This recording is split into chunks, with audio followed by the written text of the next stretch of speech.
मित्रों, राजा हरिश्चंद्र के सत्य और धर्म की परीक्षा का बड़ा कठिन पीरियड आ रहा है। जरा इसको वीडियो का अंत तक सुन करके देखिए, बहुत ही अच्छा है। तो राजा हरिश्चंद्र जब काशी में बिकने के लिए चले तो काशी में जा कर के उनको कोई खरीदने वाला नहीं मिल रहा था। तो बाद में एक ब्राह्मण परिवार का एक आदमी आया, उसको नौकरानी चाहिए था। तो वह रानी को लेने के लिए तैयार हो गया। तो तारामती को लेने के लिए वो 1 सहस्त्र मुद्रा मांगे, जिससे 700 मुद्रा दे करके तारामती को वह खरीदा। रोहित कुमार भी कहा कि हम माँ के ही साथ जाएंगे, तो कुछ पैसा दे करके उन्हें भी ले लिया। रोहित कुमार को भी लेकर चला गया। वहाँ जो ब्राह्मण खरीद कर ले गए, उनकी पत्नी बहुत ही उग्र विचार की थी। वह हमेशा उस ब्राह्मण को भी पीटती रहती थी, हर बात में पीटती थी। और नौकरानी के साथ वह किस तरह का व्यवहार करेगी? जो औरत अपने पति को बराबर पीटती रहती है, नौकरानी के साथ किस तरह का व्यवहार करेगी, अनुमान ही किया जा सकता है।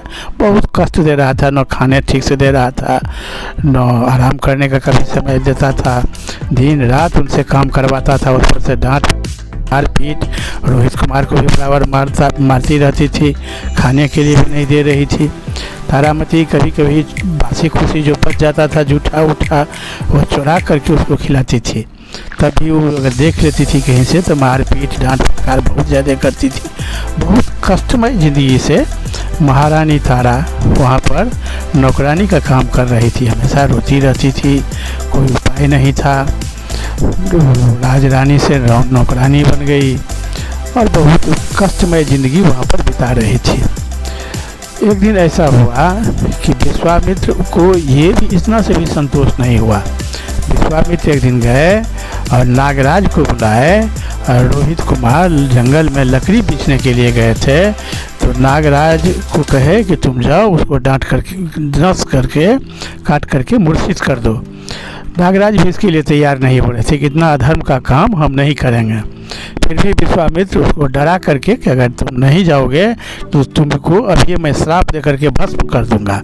तो डर से नागराज गए, रोहित कुमार को काट लिए, वह मृतप्राय हो गए। जब तारा को ये खबर मिला तो उसको जो मालकिन थी वह जाने भी नहीं दे रही थी, किंतु पुत्र का सांप काट लिया ये सुन करके वह नहीं रुक पाई और किसी तरह से दौड़ी हुई गई। तब वहाँ गई, वह रोहित कुमार को मरा हुआ देखी और उसको सबको उठा करके श्मशान घाट गई। महाराज हरिश्चंद्र श्मशान घाट के डोम के हाथ से बिक चुके थे।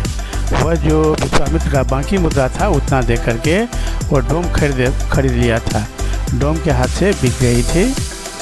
तो महाराज हरिश्चंद्र श्मशान घाट के डोम से हाथ से बिके और डोम ने उनको श्मशान घाट का नियम बता करके अपने घर पर चला गया। जो कोई भी मुर्दा जलाने के लिए आएगा उसको श्मशान का जो निर्धारित कर है वह ले करके तभी मुर्दा को जलाने देना।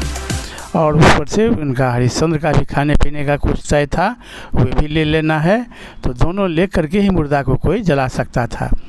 तो जब तारा वहाँ रोती हुई गई, उसके पास 1 पैसा नहीं था। तो पहले तो अनजान बन करके एक दूसरे को कोई नहीं पहचाने, वह कहे कि हमारा पुत्र मर गया है। और हरिश्चंद्र भी उसकी ओर देख भी नहीं रहे थे और कहे कि तुम पहले कर अदा करो।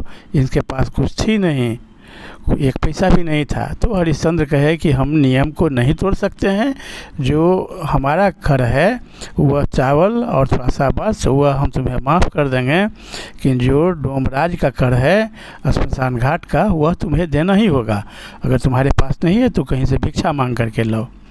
तब हरिश्चंद्र थोड़ा सा अनुमान किए कि इसका आवाज़ है, औरत का आवाज़ तारा कैसे लग रहा है। तब कहे कि ये तुम्हारा आवाज़ हमारे पत्नी से के आवाज़ से मिलता जुलता है। तब अगर उलट करके देखे तो वह महारानी तारा ही थी।